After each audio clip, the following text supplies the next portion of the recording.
তুমি নির্মল করো মঙ্গল করে মলিন মর্ম মুছায়। তুমি নির্মল করো মঙ্গল করে মলিন মর্ম মুছায়। তব পুণ্য কিরণ দিয়ে যাক মোর মোহ কালিমা ঘুচায় মলিন মর্ম মুছায়।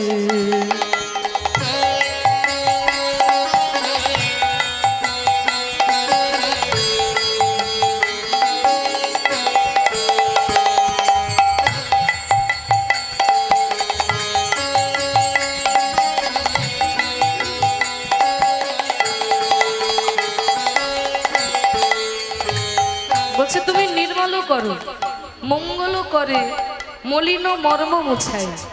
এই গানটা তো আমাদের সবার শোনা, তাই না? সবার মুখস্থ এই গান। ছোটবেলা থেকে আমরা এই গানগুলো শুনে শুনে বড় হয়েছি। কিন্তু আমরা বাঙালি হবে না কি হবে, এখন আবার বেশিরভাগ বাঙালি বাংলা কথার মানে বোঝে না। বাঙালি এখন ইংরেজি কথার মানে ভালো বোঝে, বাবা বাংলার মানে বুঝতে পারে না। বিশেষ করে সাহিত্যের বাংলা, যেগুলো সংস্কৃত থেকে বাংলা এসেছে, সেগুলো তো আরোই বুঝতে পারি না। তা আমি একটু ব্যাখ্যাটা তোমাদের কাছে করে দিচ্ছি। পরে যখন এই গানটা শুনবে যেন প্রত্যেকটি কথা একেবারে হৃদয়ে গাঁথা থাকে। কি বলছে? তুমি নির্মল করো। নির্মল করা মানে পরিষ্কার করা। মঙ্গল করে, কর মানে হাত। তোমার মঙ্গলময় হাত দিয়ে তুমি পরিষ্কার করো।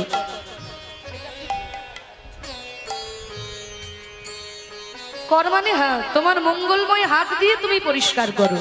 কি পরিষ্কার করবে না? মলিন ও মর্ম মুছায়। মলিন মানে ময়লা, মর্ম মানে অন্তর।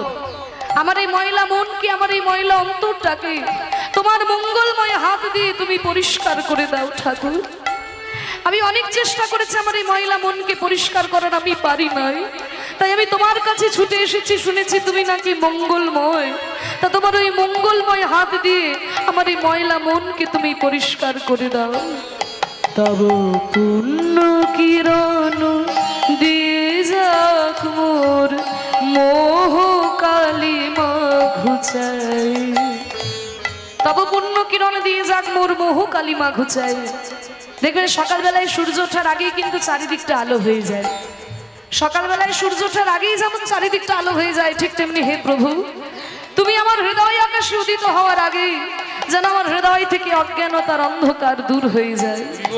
তব পুণ্য কিরণ দিয়ে যাক মোর মোহ কালিমা ঘুচায় মলিন মর্ম মুছায়।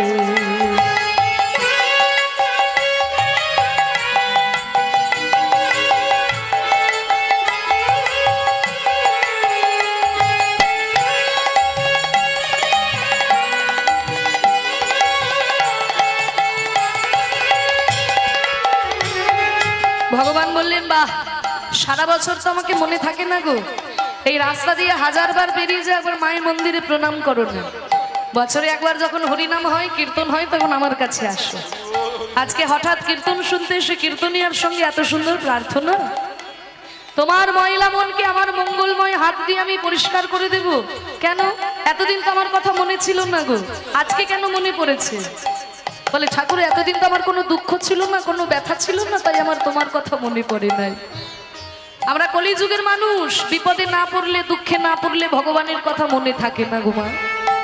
তাই এতদিন তো আমার কোনো দুঃখ ছিল না, তাই আমার তোমার কথা মনে পড়ে নাই। আর আমি তো বুঝতেই পারি নাই যে আমার এই মনের মধ্যে এত ময়লা রয়েছে। হরি বল, কিছু মনে করো না মা। হয়তো এমন একটা জায়গায় তুমি বাস করো, সেখানে সবাই ময়লা হয়ে থাকে।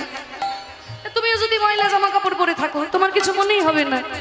কিন্তু হয়তো এমন একটা জায়গায় গিয়ে তুমি পড়েছো, সেখানে সবাই খুব পরিষ্কার পরিচ্ছন্ন, আর তুমি যদি একটা ময়লা শাড়ি পরে সেখানে দাঁড়াও, তা নিজেই নিজেকে কেমন ঘিন ঘিন করবে না? হ্যাঁ, ছি ছি ছি, দেখো সবাই কত পরিষ্কার পরিচ্ছন্ন, আর আমি কেমন ময়লা হয়ে চলে এলাম। তাহলে নিজেই নিজেকে ঘিন ঘিন করবে।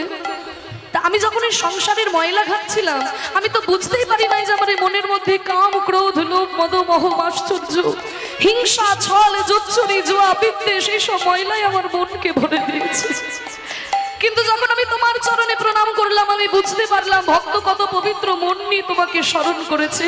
আর আমার এই অপবিত্র মন আমি তোমার চরণে নিবেদন করব কেমন করে, আজকে বুঝতে পেরেছি। তাই আমার কষ্ট, আমার কি দুঃখ, তাহলে আমি তোমাকে জানাই প্রভু। এই দেখো, লক্ষ শূন্য লক্ষ বাসনা ছুটিছে গভীর আধারে, জানি না কখন ডুবে যাবে কোন অকুল গরল পাথারে। লক্ষ শূন্য লক্ষ বাসনা, লক্ষ বানান কি গো বাচ্চারা? বলো বলো, লক্ষ বানান কি? বলো বাবু, লক্ষ বানান কি? হ্যাঁ, ভয় পেয়ে গেছে, মনে মনে বলছি লক্ষ। ঠিকই বলেছো, লক্ষ্য বানানো হচ্ছে ল কয়মদনস্ব লক্ষ্য, আরেকটা বানানো হচ্ছে ল কয়মদনস্ব জফলা, তাই না? দুটো বানান আলাদা, মানেও আলাদা। ল কয়মদনস্ব লক্ষ্য মানে হচ্ছে 100,000, আর ল কয়মদনস্ব জফলা লক্ষ্য মানে উদ্দেশ্য। যদি বলে তোমার জীবনের লক্ষ্য কি, তাহলে সেটা জফলা হয়ে যায়। আর যখন 100,000-এর কথা বলা হয় তখন শুধু ল কয়মদনস্ব। তা বলছে লক্ষ্য শূন্য, মানে জীবনের আমার কোনো লক্ষ্য নাই। আমার জীবনের যে এই উদ্দেশ্য, এই কর্ম আমাকে করতে হবে, এই জায়গায় আমাকে পৌঁছতে হবে, এই উদ্দেশ্য আমার নাই। কিন্তু লক্ষ্য বাসনা, লক্ষ লক্ষ কামনা বাসনা, টাকা চাইছে, পয়সা চাইছে, গাড়ি বাড়ি চাইছে, ধন সম্পত্তি চাইছে, সবকিছু যখন হয়ে গেল মনে মনে ভাবছে ধুর বাবা, এই নবগ্রামে কে পড়ে থাকবে, ওই বহরমপুর টাউনে গিয়ে আমি একটা বাড়ি বানাবো, তাই না? যখন বহরমপুর একটা বাড়ি হয়ে গেল, কিছু ধুর বাবা এখানে থাকা যাচ্ছে না, ঘিঞ্জি পরিবেশ, কলকাতাতে গিয়ে একটা ফ্ল্যাট কিনবো। তা যখন কলকাতায় একটা ফ্ল্যাট হয়ে গেল, কিছুদিন পর ওইখানেও ভালো লাগছে না, শেষে ভারতবর্ষেই ভালো লাগছে না, আমেরিকাতে গিয়ে বাস করছে।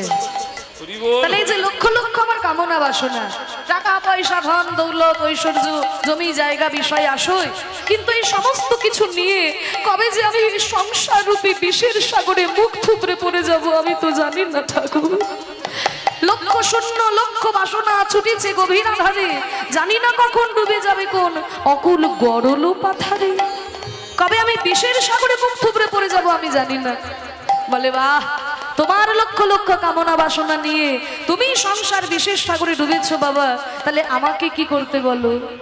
বলে প্রভু, তুমি যদি আমাকে উদ্ধার না করো, তাহলে এই সংসার রূপী বিষের সাগর থেকে আমাকে কে উদ্ধার করবে ঠাকুর?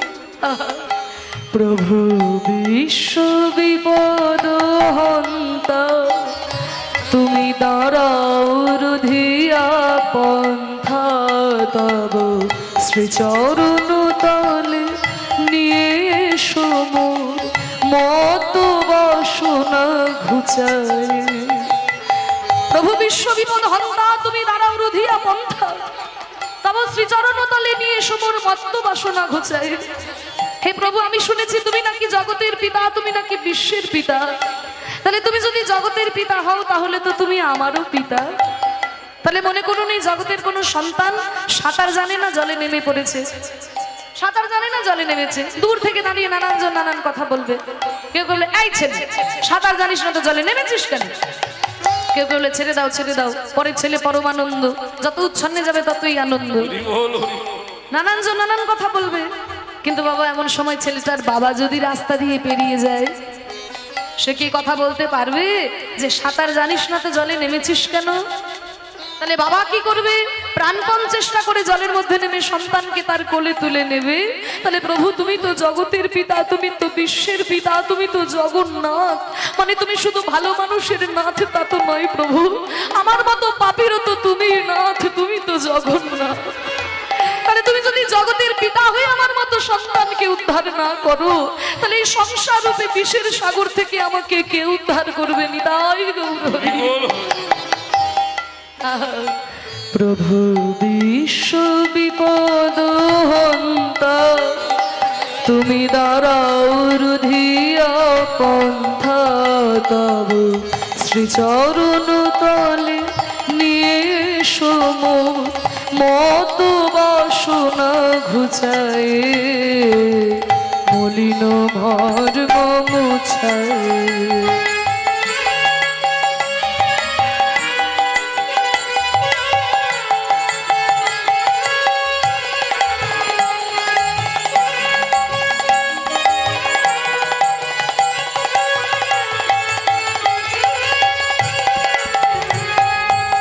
ভগবান বললেন, বাহ, তোমরা কলিযুগের মানুষ তো, যখন আমাকে ভক্তি দিয়ে বাঁধতে পারো না তখন যুক্তি দিয়ে বেঁধে দাও, যখন দেখো ভক্তি দিয়ে পারছো না তখন যুক্তি দিয়ে বেঁধে দাও। হ্যাঁ, বেদান্ত দর্শনে আমিই বলেছি আমি সবার পিতা, সবাই আমার সন্তান। ঠিক আছে, আমি না হয় তোমাদের বাবা, তোমরা যখন আমাকে বাবা বলছো আমি তো তোমাদের উদ্ধার করবই, কিন্তু তোমরা যে আমাকে বাবা বলছো, বাবার খোঁজ খবর রেখেছো? কি গো, বাবা বললে বাবার খোঁজ খবর রাখতে হবে। বলে হ্যাঁ রেখেছি। দেখেছো? হ্যাঁ। তা আমি কোথায় থাকি তোমরা জানো? হ্যাঁ, তা জানবো না? এই তো কীর্তন শুনে শুনে সব মুখস্থ করেছি। রামচন্দ্র থাকে অযোধ্যায়, কৃষ্ণ থাকে বৃন্দাবনে, মহাপ্রভু রয়েছে নবদ্বীপে, জগন্নাথ রয়েছে পুরী ধামে। আরে শুনবে তুমি? আছো অনলয়নীলে চিরনভ নীলে ভূধর সলিলে গহনে আছো বিটপিলতায় জলদের গায় শশীতার তপনে। আচ্ছা, অনল অনিলে, অনল মানে আগুন, অনিল মানে বাতাস। তাহলে আগুনেও তুমি আছো, বাতাসেও তুমি আছো। চির নভনীলে মানে আকাশের চির নীলেও তুমি আছো। ভূধর মানে পর্বতেও আছো, সলিল মানে জলের মধ্যেও আছো, গহনে মানে জঙ্গলের মধ্যেও আছো। আছো বিটপি লতায়, বিটপি মানে গাছ, গাছের মধ্যেও আছো, লতা পাতাতেও আছো, জলদের গায়ে মানে মেঘের গায়েও তুমি আছো, শশী তারকায় চাঁদের মধ্যেও আছো, গ্রহ তারকাতেও আছো, আর তপনে মানে ওই সূর্যের মধ্যেও তুমি রয়েছো ঠাকুর। আছো অনলয়নীলে চিরনভ নীলে ভূধর সলিলে গহনে আছো বিটপিলতায় জলদের গায় শশী তারকায় তপনে। বাহ, এই তো সুন্দর আমার খোঁজ খবর রেখেছো। আমি কোথায় থাকি তুমি তো সবই জানো। তাহলে তুমি যখন সবই জানো তাহলে তোমার দুঃখ কিসের, আমাকে ধরতে পারছো না কেন? আমি কোথায় থাকি তবে তো তুমি সবই জানো, তাহলে আমাকে ধরতে পারছো না কেন? বলে ঠাকুর, আমি তোমাকে ধরতে পারবো কি করে? আমার অবস্থা কি জানো?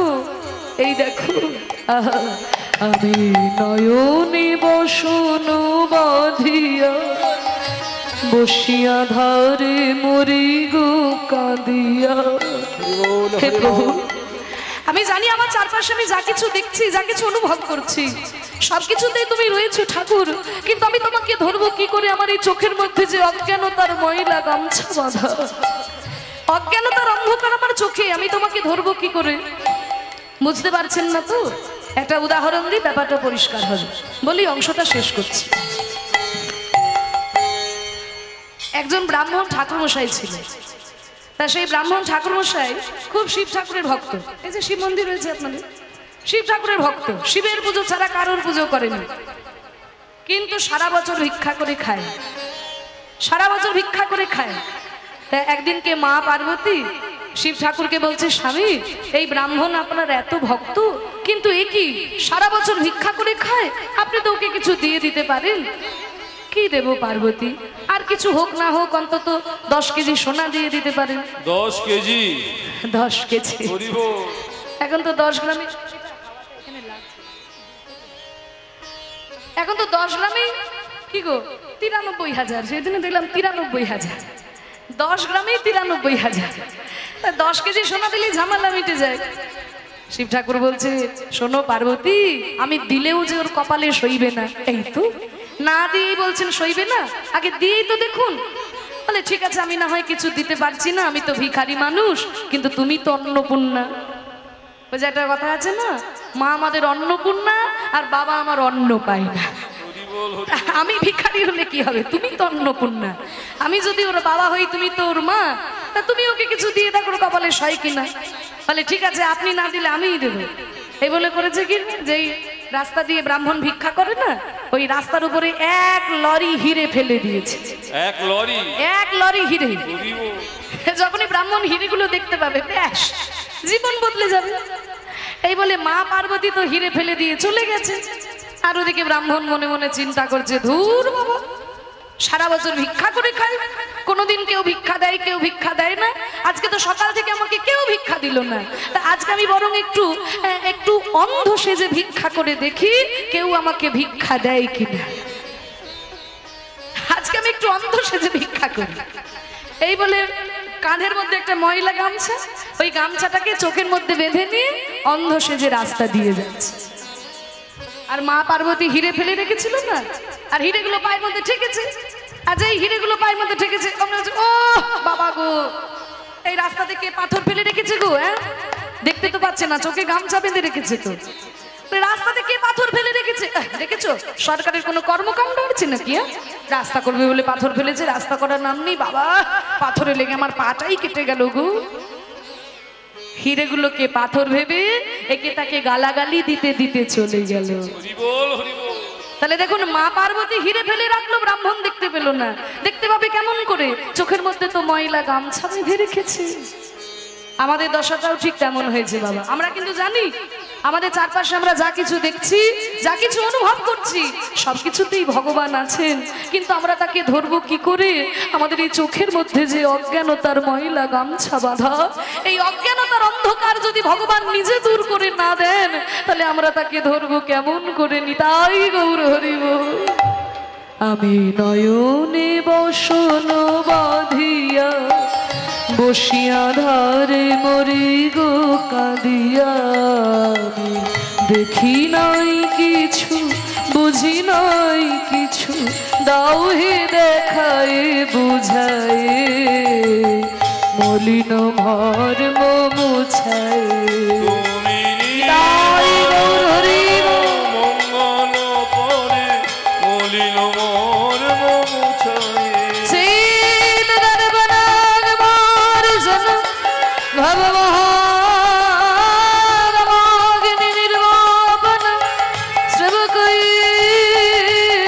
चंद्रिका वितरणम विद्याबोध जीवनम आनंदम बुद्धिवर्धनम प्रतिपादन पूर्णावित स्वादनम सर्वत्वा सबरंग परंग विजयते श्री कृष्ण संकीर्तन। निर्मल करो मंगल करे তুমি নির্মল করো মঙ্গল করে মলিন মর্ম মুছায়।